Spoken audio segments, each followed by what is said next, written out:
안녕하세요 여러분, 세상 돌아보기입니다. 오늘은 2023년 1월 23일이네요. 월요일이고, 자, 오늘은 국방 논평 꼭지로 한 말씀을 드려보려고 합니다. 자, 이게 자벌레라는 벌레인데 많이 닮았죠, 나뭇가지랑. 이 벌레는 나뭇가지를 닮음으로 해가지고 자기 자신의 생존 가능성을 이제 올리는 그런 방법을 터득하고 있죠. 오늘 소개해 드리려는 무기체계도 남한테 내가 다른 것으로 보이게 하는 것이 목적인 묘한 미사일이 하나 있더라고요. 그래서 그게 최근에 258편이네요. 며칠 안 됐어요. 우리 국방 과제 중에 하나 소개를 시켜드린 적이 있어요. 그래서 비행기에서 공중에서 발사하는 무인기인데 초음속이고 아주 작다. 지금 그림 속에 보시는 것처럼. 그래서 제가 추정컨대는 목적은 정확하게는 모르겠으나 우리 무인기에서 활용할 또 다른 무인기인 것 같다. 그 무인기, 새끼 무인기를 위한 엔진 개발 그런 과제였거든요. 그래서 그 과제에는 그 새끼 무인기의 목적이 뭔지에 대해서 언급이 안 돼 있어요. 제가 그래서 자폭 무인기 정도로 언급을 한 것인데, 다른 여러 자료를 보다가 이게 이거겠구나라고 한 단계 더 생각을 많이 해볼 수 있는 계기가 있었어요.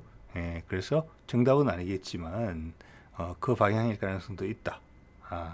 이런 말씀을 드릴 수가 있을 것 같고, 또 이제 이번 기회를 통해서 우리한테는 잘 알려지지 않은 무기체계, 그렇지만 이제 미래의 공중전에서는 상당히 미래 항공전이라고 해야 되겠죠. 항공전에서 상당히 중요한 요인이 되겠다. 공군의 전술이라는 게 좀 전에 보여드렸던 그 자벌레의 생존 방식과도 되게 비슷하다. 그래서 거기에 대한 이해가 한 단계 또 깊어진다. 이런 측면도 또 있는 것 같아요. 그래서 지난번에 이제 보여드렸던 과제 제안 요청서, 정부 과제라는 것이 이런 겁니다. 이제 지금 진행이 됐겠죠. 시작이 됐겠죠. 초음속 소형 무인기용 마이크로 가스터빈 두 가지예요. 하나는 소형 무인기인데 이게 초음속으로 나른다는 거예요. 그 점은 상당히 독보적인 것 같아요. 그래서 오늘 이제 한 단계 더 나간 생각은 왜 초음속인지를 조금 더 잘 설명해 주는 것 같아요. 소형 무인기라고 하면 어느 정도 작은지 잘 모르잖아요.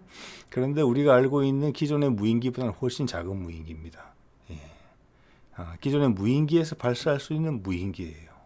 그러니까 초음속 초소형 무인기다. 내지는 미사일이다. 요즘 가면 갈수록 뭐 미사일과 드론, 무인기의 구분이 좀 모호해지잖아요. 그리고 이렇게 추진을 할 수 있는 마이크로 가스터빈인데 아주 작은 가스터빈을 만들어야 되겠다. 그래서 핵심은 저 마이크로 가스터빈, 아주 작지만 초음속을 낼 수 있는 가스터빈 개발에 대한 과제예요. 이게 이제 지난번 설명을 드리는, 한 번 더 이제 환기를 시켜드리는 이제 마당이고, 개발 목표는 이제 24억 정도를 투자해서 26년까지 출력이 1000뉴턴, 즉 약 100마력 정도 되는 아주 작은 엔진, 가스터빈 엔진을 개발하겠다. 그 용도는 이러저러하다라고 이제 뭐랄까 개괄적으로 언급이 돼 있는데, 거기에 대해서 제가 추정을 한 것이 지난번 영상이었고, 오늘은 거기서 한 걸음 더 나아가 보는 시도다. 뭐 이렇게 이해를 하시면 되겠죠. 자, 이게 그 과제 제안서 소개서에 나오는 모습이에요. 물론 이 비행기의 모습이 그대로 가지는 않겠지만 유사한 외국 사례, 이것도 지금 우리가 최초로 하는 건 아니에요. 우리가 참고 사항이 있다는 것을 제가 느꼈기 때문에 오늘 이 영상을 만들게 된 겁니다. 그 중에 속도가 제일 빨라요. 그렇기 때문에 형상이 일단은 초음속을 낼 수 있는 형상에 가깝다. 그 정도는 반영이 된 것 같다. 이런 생각이 들지요. 그래서 아주 조그만, 제가 봤을 때는 크기가 한 요 정도, 길이는 이 정도, 두께는 한 요 정도, 이렇게 되는 터보제트 엔진이에요. 그걸로 초음속을 내겠다는 거예요. 그래서 거기에 또 오른쪽에 있는 게 엔진에 또 개괄적인 그림을 그려놨어요. 근데 여기서 눈에 띄는 거는 제 입장에서는, 제가 최근에 그 올망졸망 꼭지에서 엔진을 이렇게 다루잖아요. 보신 분들도 계실 거예요. 우리 무기 체계를 이해하려면 엔진은 반드시 알아야 되는 거죠. 그리고 그게 또 항공산업, 우리 항공산업의 기반이 되는 것이기도 하니까. 또 다른 뭐 미사일이나 뭐 또 그런 무기 체계 또는 뭐 뭐라고 할까, 그 우주 개발에도 필요한 부분이 분명히 또 연계가 돼 있거든요. 여기에 제가 눈에 띄는 것은 뭐냐면 애프터버너가 눈에 띄어요. 예. 제가 조금 더 찾아본 바로는 이런 조그만 엔진에서 애프터버너까지 쓰는 경우는 못 본 것 같거든요. 애프터버너를 쓴다는 것은 여기서 초음속을 내겠다는 거예요. 출력을 더 올리겠다는 거예요. 그러니까 아까 100마력이라고 한 것은 엔진의 기본이 100마력이고 보통 애프터버너 쓰면 50% 정도 더 세진단 말이에요. 자, 거기다가 또 다른 점은 가변 노즐이 있어요. 보통 이 급에서는 가변 노즐이 없어요. 그냥 관이에요. 있고 또 앞에 보면은 가스 터빈 부분에 보면 이제 압축기가 있는데 압축기 앞에 엔진 인테이크 부분이 약간 램젯 엔진이 비슷하게 돼 있어요. 이게 왜 이런 거 하니, 이런 것들이 이제 다 다른 이 정도 규모의 다른 터빈 엔진에서는, 가스 터빈에서는 보기 어려운 부분이에요. 가스 터빈이 작아지면은 효율성이 떨어진대요. 일단 압축기도 작고 또 압축기를 통해서 압축되는 공기가 이제 고압 압축이 안 되기 때문에 온도가 충분히 높지가 않대요. 그래서 뒤에 이제 연료랑 섞어서 터트릴 때 효율이 떨어진대요. 그렇기 때문에 또 사거리는 운행거리, 사거리죠. 무슨 미사일에 많이 쓰이니까 사거리는 나와야 되기 때문에 특정한 타협점을 찾는 거예요. 그래서 초음속으로 날아가는 터보젯 엔진이 잘 없는 거예요. 이 정도 규모에서는. 근데 그걸 하겠다는 거예요. 그게 지금 여기에 개괄적으로 반영이 돼 있는 거예요. 보통 엔진에서는 이 규모 엔진에서는 보이지 않는 것들이 여러 개 붙어 있다. 오늘 이 부분에 대한 이야기는 깊게 하기는 어렵고 미사일 전반에 새로운 어떤 목적을 가진 새로운 무기체계에 대한 이야기에 일단 중심을 두기로 하고요. 그렇지만 제 부분도 충분히 관심이 가는 부분이라는 말씀을 드려봅니다. 예. 왜냐하면 이게 개발되면은 쓰임새가 아주 많거든요. 이게 그 한 사례예요. PBS라고 미국 소재의 소형 터보젯 엔진을 만드는 회사예요. 시리즈가 쭉 보이죠. 예. 이게 같은 목적으로 쓰이는 엔진이에요. 우리가 개발하고자 하는 거하고. 그렇지만 전부 다 초음속은 아닌 걸로 지금 보여져요. 자, 소형 순항 미사일용, 그 다음 소형 무인기용, 대부분까지는 무인기예요. 제가 봐서는 무인기용 터보 프롭까지 있어요. 예. 터보 샤프트도 있는지 모르겠어요. 소형 헬기형 무인기도 있잖아요. 그런데 들어가는 엔진을 전문적으로 만드는 회사예요. PBS가. 예. 자, 그래서 어느 정도 느낌은 이제 받으셨을 거고, 엔진이 이렇게 좀 생겼구나. 우리 뭐 KF-21에 들어가는 전투기 엔진보다는 훨씬 간소하죠. 또 이런 경우는 대부분이 1회용인 경우가 많아요. 예. 그래서 가격이라는 부분도 상당한 고려 요인입니다. 예. 써야 되겠죠. 무기처럼 한번 쓰고 버릴 거니까. 이게 뭐 내구성을 따지고 그런 엔진은 아닌 거거든요. 지금 이게. 예. 자, 그래서 오늘의 이제 참고가 되는 주인공을 한번 소개시켜 드리겠습니다. 이게 조금 약간 비밀스러운 무기인 것 같아요. 제가 봐서. 네, 그렇게 사진이 많이 공개가 안 돼 있어요. 이것도 미국과 군 쪽에서 공개한 자료인 것 같은데 AMD160이라는 건데 영어의 이름은 몰더라고 되어 있더라고요. 2010년부터 배치가 돼가지고 지금은 뭐 개선형이 계속 나오고 있는 그런 상황인 것 같은데 몰더가 뭐에 이제 약자인고 하니 소형화된 하늘에서 발사하는 미니어처 에어 론치러 디코이예요. 미끼 미사일이에요. 네. 독특하죠 이름이 디코이예요. 네. 미끼 미사일이에요. 자, 이거가 지금 우리가 개발하려고 하는 그 무인기 아닌가? 초소형 무인기, 초음속으로 날아야 되는. 예. 그렇게 짐작이 되기 때문에 여러분한테 이 미사일을 소개해드리는 것이고 그렇게 많이 알려져 있지는 않을 것 같아요. 그래서 이 미사일이 어떤 용도로 쓰이는지 살펴보면은 우리가 개발하는 목적이 이쪽이겠구나. 그러려면은 우리가 개발하려는 그 초소형 무인기 그리고 그 엔진은 요런 역량을 갖춰야 되겠구나. 라고 생각을 우리가 해볼 수 있겠죠. 예. 자, 이게 지금 레이시온에서 개발을 하고 있어요. 현재 파는. 이게 보면은 이 주 목적이 뭐냐. 이게 설명이 잘 돼 있고 현대 항공전이 우리나라 같은 경우도 마찬가지입니다. 항공전이 이런 식으로 발생할 수 있겠구나. 우리한테도 잘 맞는 이 사례인 것 같아요. 이게 기본적으로 뭐냐면은 미국 공군이 상대방하고 이제 전쟁을 벌일 때 상대방의 방공망이 어느 정도 수준 이상을 갖춘 방공망일 경우에 활용하기 위해서 만든 미사일이에요. 저 오른쪽 땅 위에 이제 방공망들이 있어요. 예. 요즘은 방공망이라 그러면 통합 방공망이라고 많이 표현을 해요. 미사일 부대 하나가 가지고 있는 그 레이더만 가지고는 그러진 않아요. 그거는 뭐 아주 야전에 이제 전진 배치된 그런 미사일들, 우리말로 하자면 천마 같은 미사일은 그렇지만은 기존의 방공 미사일 체계는 우리도 보면은 천공 1, 2 있죠. 뭐 사드 있죠, 패트리어트 있죠. 그 위에 뭐 공군 레이더망들이 여기저기 산 위에 있죠. 그리고 광역 또 탐지 레이더가 있죠. 사거리가 뭐 1000km 이상이 되는 거. 그리고 하늘에 또 있죠. 정찰기들. 그리고 또 지상 각 군단별로는 또 군단 방공 레이더들이 있죠. 그 모든 것들이 통합되어 있다고 보셔야 돼요. 예. 뭐냐면 저기 나를 공격할 때 내가 함부로 레이더를 켠다는 것은 목숨을 걸고 하는 일이거든요. 예. 왜냐하면 요즘은 대부분 다 대레이더 미사일, 우리말로는 대방사 미사일이 다 있기 때문에 끄다 켰다, 그리고 내가 커서 오랫동안 유지한다, 상대방을 잡기 위해서, 그거는 나의 목숨을 걸고 하는 일이에요. 상대방도 나를 안다고 봐야 돼. 왜냐하면 내가 레이더팔 쐈잖아, 걔한테. 걔가 맞았단 말이에요. 그럼 걔도 내 위치를 아는 거예요. 예. 그래서 사거리가 긴 미사일을 갖고자 하는 거예요. 상대방의 방공 미사일이 날아오지 못하는 거리에서 나는 상대방을 때리고 싶은 거예요. 레이더에 비록 걸리더라도. 더 좋은 것은 레이더에 걸리기도 전에 저 멀리서 더 사정거리 긴 것으로 쏘고 싶겠죠. 자, 그러면 수비를 하는 측에서도 그냥 당하는 게 아니에요. 뭐 날아온다 그러면 모든 레이더를 동시에 켜는 게 아니에요. 많은 부분에서는 일부만 켰다가 껐다가 왔다 갔다 껐다 켰다 하면서 저기 내륙 쪽으로 들어왔을 때 탁 켜는 경우도 많아요. 저피탐 항공기 같은 경우는. 예, 그래서 저게 뒤통수에서도, 저게 옆면에서도, 즉 항공기 뒤통수 옆면에서도 레이더를 조사할 수 있게. 예, 그러면은 다 걸릴 수밖에 없는 것이죠. 저피탐 비행기도. 그렇기 때문에 거기에 되게 복잡한 아마 방법론들이 존재하는 것 같아요. 방공망. 자, 거기서 자 이런 방공망이 있고, 여기도 보시면 아시겠지만 저 멀리는 저기 지상 작전 통제기 같은 게 있어서 지상에 있어서 저게 반응을 다 캐치하고 있어요. 아주 장거리에서. 저게 대공 미사일 사정거리 바깥에서.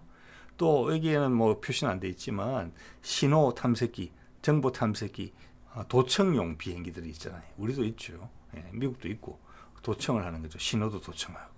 그래서 적들이 어디서 어떻게 움직이면서 어디에 통신이 집중되고 있고 이런 것들을 파악을 하고 뭐 미사일 발사 타이밍 같은 것도 캐치를 하는 거죠. 네, 그런 것들이 있는 대형기들이에요. 가장 바깥에 있죠.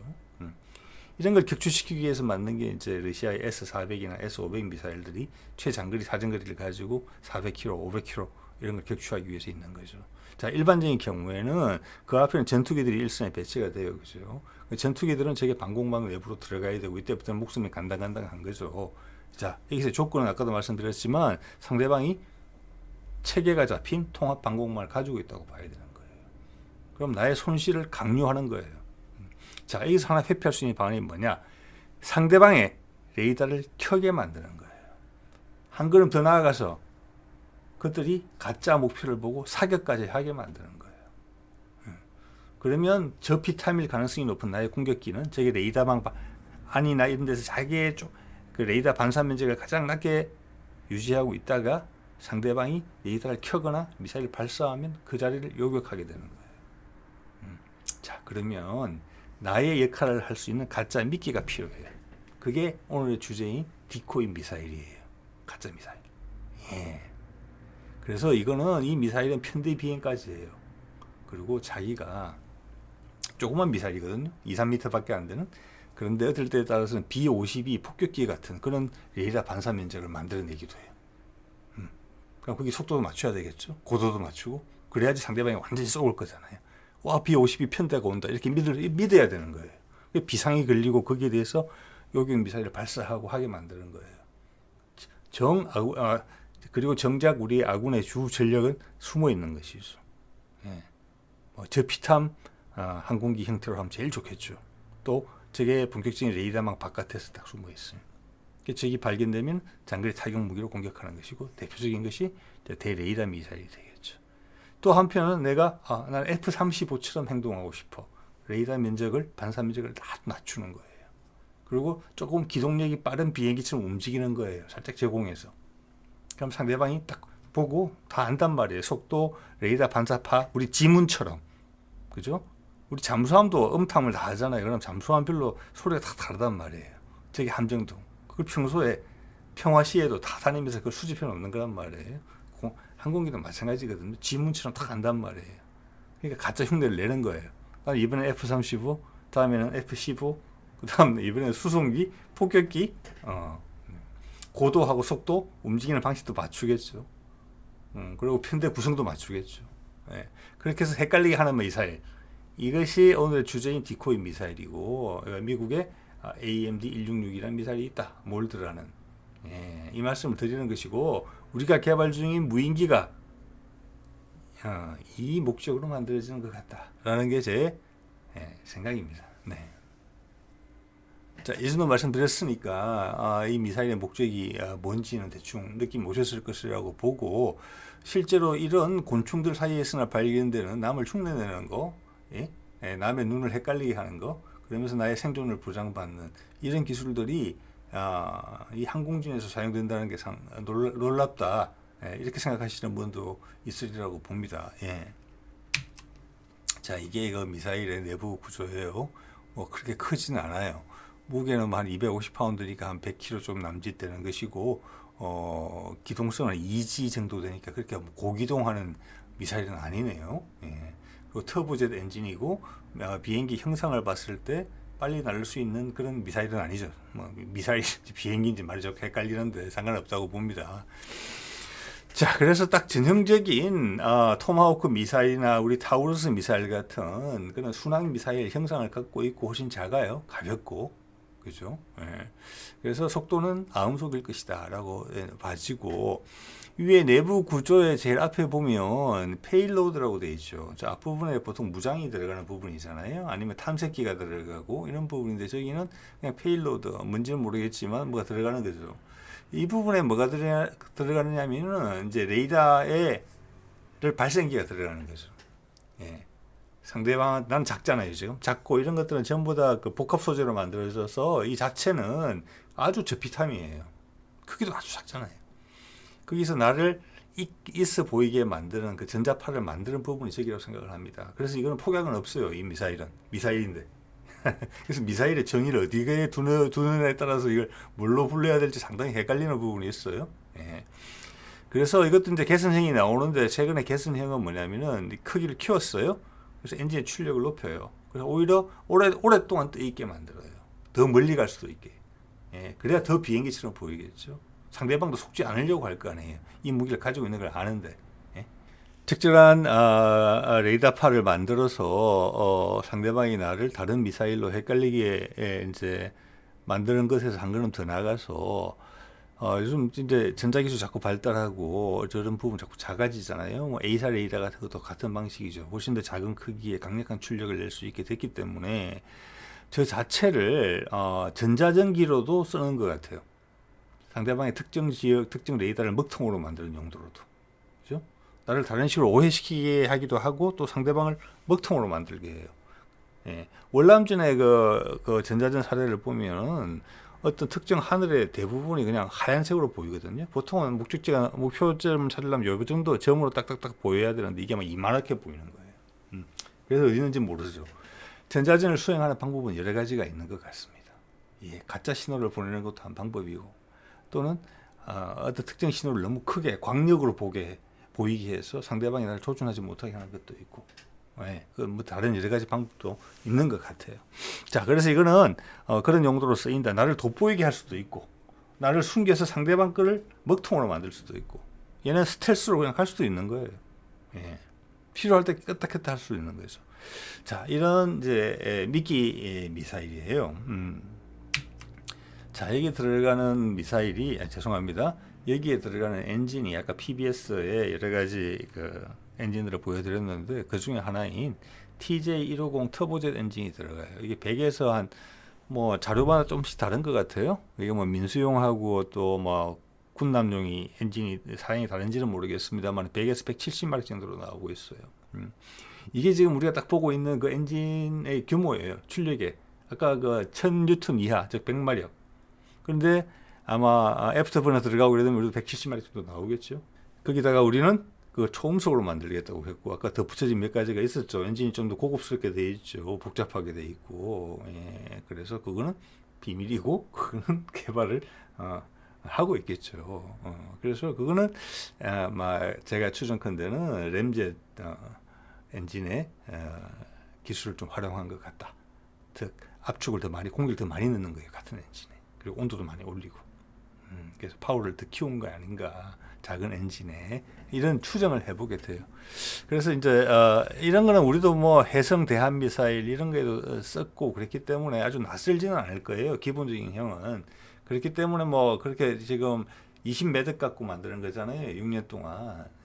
그래서 그렇게 이제 추정을 해보는 겁니다. 이걸 만드는 것은 어렵지 않다고 봅니다. 비행기 엔진도 만들고 있는데 우리는 한 회사에서 하는 것도 아니고 정부의 브레인들이 모여서 정부에서 주도적으로 하고 있기 때문에 훨씬 쉽게 할 수 있는 거거든요. 그리고 뭐 처음부터 하는 게 아니라 이때까지 해왔던 누적된 것들을 위해 바탕을 놓고 시작하는 거기 때문에 그래서 아마 램젯, 스크램젯 이 부분에 정부에서 주도하기 때문에 그것도 전부 다 정부 지적 재산일 것이기 때문에 그것을 길부시키면서 음속을 내려고 하는 게 아닌가. 이런 디코이 미사일이. 그렇죠? 근데 여러분 생각해 보십시오. 우리나라 항공기의 주력이 뭡니까? 향후에 KF-21이 되겠죠. 그리고 로급으로 FA-50이 되겠죠. 그들은 다 음속으로 날라요. 그러면 상대방이 알아요. 상대방 적국이 어디가 됐든지 간에 대한민국 공군이 가진 주력기는 하이는 KF-21, 로는 FA-50이다. 그죠? 그런데 그와 똑같은 비행기 반사 면적을 가지고 우리를 공격하러 오면서 음속을 못 넣는다? 아니겠죠. 특히 속 올려다가 말겠죠. 그래서 저는 음속이 필요한 게 아닌가라고 강하게 추정을 해보는 겁니다. 네.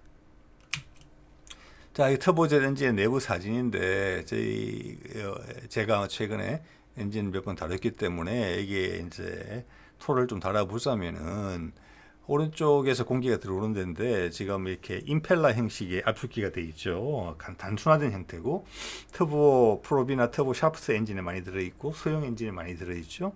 구조가 간단하고 값이 싸죠. 그죠? 저속에서도 잘 작동이 되고 작동하는데 에너지도 많이 필요하지 않고 시동 거는데 그래서 딱 맞아요. 그래서 이제 원심 압축기고 임펠러식이죠. 해서 공기를 압축해서 올려 보내면 이제 한 바퀴 돌아서 이게 사실 360도 다 있는 거죠. 저기 연료가 뿜어지면서 폭발 뒤로 밀어내고 그 가운데 조그만 터빈이 하나 있죠. 그 터빈은 또 저 앞에 임펠러를 따라서 연동시켜서 돌릴 수 있는 그 힘 정도만 받으면 되죠. 그 나머지는 뒤로 뿜어져 나가죠.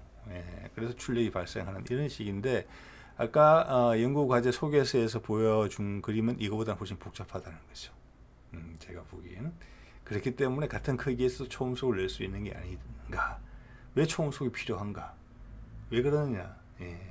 우리가 가진 주력 항공기, 상대방이 충분히 예측 가능한 그 항공기하고 똑같은 행동 거지를 보이려면 속도도 비슷해야 되기 때문에 그런 것이다. 이런 말씀을 드린 바가 있죠. 자, 이게 위키피디아에 나와 있는 그 미사일, 미국제 ADM-166이죠. 디코이 미사일의 스펙을 보면은 재원을 보면은 길이가 2.84m 작아요. 작고 그렇기 때문에 지금 우리 무인기나 KF-21의 무장창에는 넉넉해요. 많이 넣을 수 있어요. 이거 여러 개 넣을 수 있고 보자. 그다음 이제 무게는 뭐 한 100kg 좀 넘는 것으로 돼 있고 날개는 뭐 펴지는 거니까 닫혀 있다. 날개는 뭐 무리는 없을 것 같고 속도 0.91로 돼 있죠. 우리는 초음속이에요. 그러면 초음속을 넘어가게 되면은 제가 얼마 전에 초음속도 한번 다루긴 했는데 기체 형상과 구조가 완전히 달라져야 돼요. 음속과 초음속 다르다는 말씀 드렸잖아요. 초음속은 왜? 그 충격파를 견뎌내야 되는 거니까. 음속 이하에서는 경험해 볼 수 없는 충격을 견뎌내야 되죠. 계속 지속적으로. 그래서 차원이 다른 미사일이다. 그러니까 우리가 지금 지향하고 있는 미사일은 목적은 같다 하지만 그 모형과 수준은 다르다 전혀. 이렇게 말씀드릴 수 있을 것 같고 크기는 이 정도를 참고하면 되지 않을까 싶어요. 예. 가격은 보자 지금 2015년 가격으로는 하나에 한 4억 정도 한다. 예. 그렇게 생각을 하고 있는 것 같아요. 자, 과거 공중전에서 미국이 이제 세계 공중 전력에 절대적 우위를 차지하던 시절에 남을 이제 공군을 통해서 하늘의 전력을 통해서 공격할 때 항상 같이 갔던 게 지금 이런 거죠. EA-6B, EA-18G 밑에는 현역이고 위에는 그 전에 이제 그 같은 일을 담당하던 비행기였죠. 전자전기죠, 전자전기. 자, 이것들이 있어서 상대방의 레이더를 먹통으로 만들었죠. 예.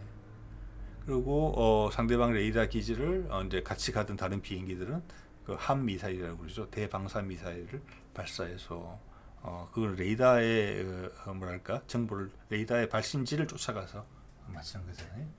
상대방이 적이 그런 미사일 쏜 걸 알고 레이더를 끄게 되면은 그 마지막 장소를 유추해서도 추적하고 그런 개선형이 나오기도 하고 이랬죠. 그래서 이게 되게 화려하지는 않지만 실제 전장에서 엄청나게 중요하다. 그래서 폭격 편대가 갈 때는 주위에 항상 이런 비행기들이 동반을 해서 상대방의 대공망으로부터 보호를 해준다. 이런 전제가 있었어요. 대신에 이런 비행기들은 어떻게 보면 상당히 위험한 비행기들이에요. 그래서 아까 왜냐하면 나를 노출시키면서 가장 힘든 일을 해주는 비행기들이거든요. 그리고 상대방도 이런 이제 전술에 또 대응을 계속 해오고 있기 때문에 그래서 아까 통합 방공망이라는 부분에서 어떤 레이더를 껐다 켰다 어느 부분까지는 들어오게 했다가 이런 것도 있죠. 그리고 레이더 기지도 계속 옮겨 다니는 부분도 있고 그렇습니다. 특히 이제 항공진 인력이 약해서 방공망에 투자를 많이 하는 러시아 같은 경우는 그런 기술들이 더 많이 발전이 되어 있는 것 같아요. 자, 어쨌거나 이런 것들이 험한 일을 하던 비행기였고 상당히 효과적이었다. 예. 여기에 대해다가 이들이 최전선에 있으니까 부담스럽단 말이에요.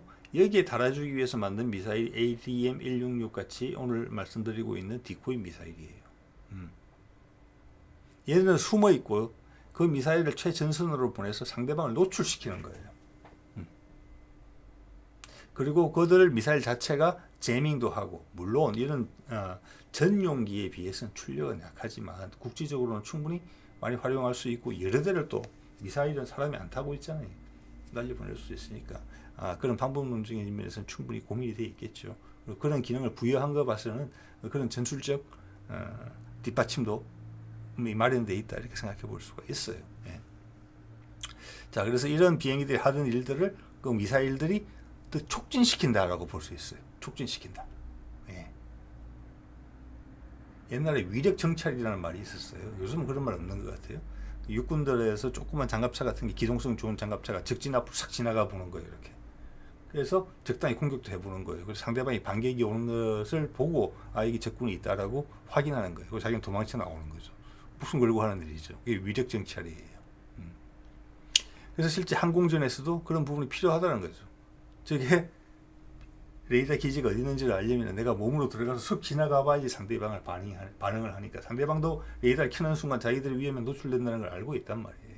자, 그 일을 대신해 주는 것이 오늘 이야기하고 있는 미사일이다. 예. 그래서 상대방 우리 비행기 같이 F-15처럼 F-16 같은 레이더 반사 면적을 딱 보여주고 형태를 딱 보여준단 말이에요. 그래서 상대방이 되게 확실하다. 편대로 오고 있네. 발사, 추적. 그러면 뒤에 실제 숨어있는 실제 비행기들은 그 모습을 보고 저게 레이더 기지의 위치를 파악을 하고 공격을 하는 거죠. 예.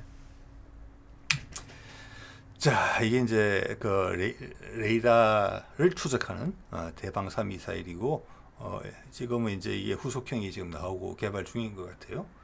우리 KF-21에 이제 무장착 무기를 지금 여러 가지 개발하고 있을 텐데 그 중에 항상 주요하게 등장하는 것 중에 하나가 대방사 미사일이에요. 예.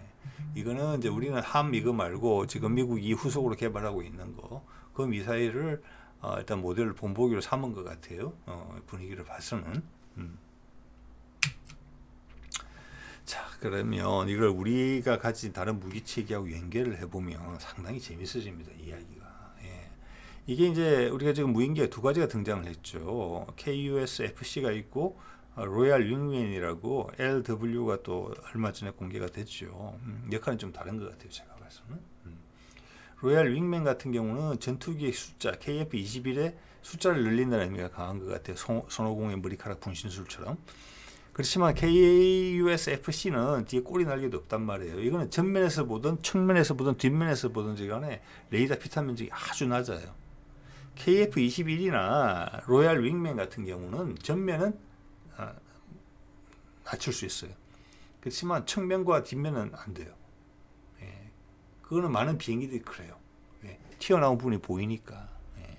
그래서 이런 KUSFC 같은 경우는 저피탄이 특화됐고 저게 방공망 속으로도 들어갈 수 있는 거예요. 뒤통수가 노출되더라도 어느 정도 저피탐성이 보장이 되는 기체예요.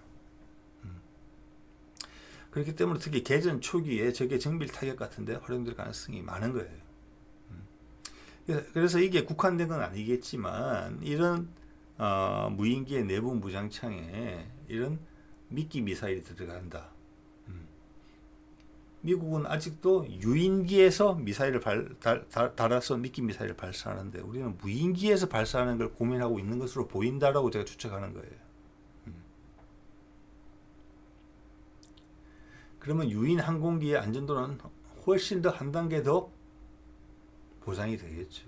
네. 그래서 우리가 생각하는 건 무섭다 이렇게 볼 수 있는 거예요. 내지는 지난 한 20년간에 걸쳐서 미국이 무인기 기술에 가장 앞서 있었지만 거기서 진도를 못 나갔다. 무슨 이유에서인가. 그래서 그것을 우리는 다 보고 배웠다. 그리고 뭐랄까 누수되는 에너지 없이 바로 가장 필요한 무기 체계로 확전을 시켰다. 그렇게 볼 수 있을 것 같아요. 예. 자, 그러면 생각을 해볼 수 있는 게 지금은 이제 KF-21과 쿠스 FC가 같이 나르는 것으로 되어 있는데 개전 초기에는 이제 쿠스 FC 여러 대가 뜰 수도 있어요. 이게 하나의 상상해 볼 수 있는 사례예요. 유일한 사례는 분명히 아닐 겁니다. 이게 여러 대 뜨는 거예요. 자, 그 중에 하나는 예를 들어서 내부 무장창에다가 미끼 미사일만 가지고 있어요. 그리고 나머지는 저피탐을 유지한 상태로 저기 레이더망에서 가장 안 보이는 위치에 처해 있으면서 미끼 미사일들이 활동을 하면서 우리 KF-21처럼 전자파를 보이게 전자파를 방사하면서 KF-21 편대 비행을 하고 초음속으로까지 날기 시작하는 거예요. 상대방이 오우 KF-21의 공습이다. 그럼 레이더 다 켜겠죠. 왜냐하면 추적을 해야 되는 거니까. 분명하다 이거는. 최선을 다해서 방어해야 되기 때문에 대공 미사일까지 날라오겠죠. 그러면 적의 위치는 다 노출되는 것이고 같이 편대를 이루어서 갔던 쿠스 FC 다른 기체 내부에서는 대방사 미사일, 대레이더 미사일로 공격을 하면 돼요. 아니면 다른 뭐 공격 무기 체계도 있고 그 전장이 한반도 전장이나 인근에 가까운 전장이면은 우리가 가진 다른 정밀 타격 무기 체계가 많아요. 육상에도 있고 해상에도 있고 그걸로 공격해도 돼요. 상대방이 레이더만 켜게 만들면 돼요. 그런 것으로 상당히 적절한 활용법이 아니겠느냐. 그러면 KF-21은 아주 저 멀리에 있는 것이죠. 그리고 또 공중에는 우리도 지금 항공통제기를 국산으로 개발하고 있잖아요. 지금 뭐 업체들이 안을 내고 하는 것으로 제가 알고 있는데 뭐 KF-21이 뜨지 않아도 돼요. 저 뒤에서 그냥 미사일 기지 역할만 해도 돼요. 미사일 셔틀 역할만 해도 돼요. F-15처럼. 저게 레이더망 바깥에서 장거리 타격 무기만 있으면 돼요. 사거리 400, 500짜리만 있으면 돼요. 앞에서 무인기가 다 해주는 거예요. 그리고 항공통제기가 보고 교통용이 다 해주는 거예요. 우선순위 다 배정해주죠. 항공기에서 타격할 거, 지상에서 타격할 수 있는 거, 사거리 맞춰서, 가격까지 맞춰서. 조종사의 안위에는 아무 지장 없이. 이런 생각을 지금 하고 있다. 그래서 상당히 무섭다. 이런 생각이 든다는 말씀을 제가 드리는 겁니다. 네.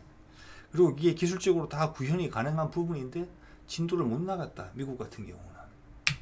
자, 그래서 지금 미국을 보면은 이게 미국 해군 소속의 F-35예요. F-35C죠. 최근에서야 ADM-160 이미끼 미사일을 내부 무장창에 인터그레이션 하는 거를 지금 뭐 시험이 마무리 단계인 것 같은데 F-35 프로그램 자체가 지금 워낙 불안정하니까 이게 배치가 이 용으로 인테그레이션이 끝난지는 모르겠어요. 그리고 위키피디아 영문 위키피디아 상으로는 이것이 장착하는 기종에 이게 포함이 안 돼 있어요. 네. 그래서 확실치는 않아요. 그러고 있는 상황인데 우리한테 만약 이 미사일이 이제 우리가 개발을 하게 된다면은 우리는 유인기에 넣지 않는다 이런 말씀을 제가 쭉 드린 거잖아요. 저 그림 위에 보이는 KUC 쿠스 FC 지금 최신 버전으로 나온 거죠. 기체가 더 커졌죠. 예. 저것도 초음속 가능할 것으로 보여요. 저기에서 안에 미끼 미사일 넣고 얘들끼리 다 하는 거예요. 사람 하나도 관여도 하지 않고. 그 데이터 링크하고 그걸로 통해서 다 하는 거예요. 예. 거기는 그냥 그 미사일에는 무인기용으로 개발된 컴퓨터 알고리즘을 적용시키면 돼요. 옛날처럼 뭐 지점을 정해줘서 이렇게 따라서 비행해라 뭐 이런 수준이 아니에요. 이미 이제 무인기나 드론의 소음 드론 이런 부분에서 소프트웨어가 많이 개발이 됐기 때문에 그냥 무인기용으로 개발된 알고리즘 일부를 추출해서 그런 미사일용으로 쓰면 돼요. 그러면 그냥 꼭 우리 비행기처럼 날아다닐 거예요. 상대방이 꼭 쏠게. 예. 그래서 이 모든 계획들이 잘 이루어진다면은 1930년대 아니 2030년대 초반 돼도 우리 6세대 전투기의 모습을 갖춘 KF-21에 같이 활동하는 무인기에 그 무인기에 장착되어 있는 또 새끼 무인기 이런 먹이 사슬을 가지고 상대방 방공망을 헤쳐나가는 그런 여건이 돼 있을 수 있겠다 이런 생각을 해보게 됩니다. 예, 자 오늘은 이 정도 하겠습니다. 네.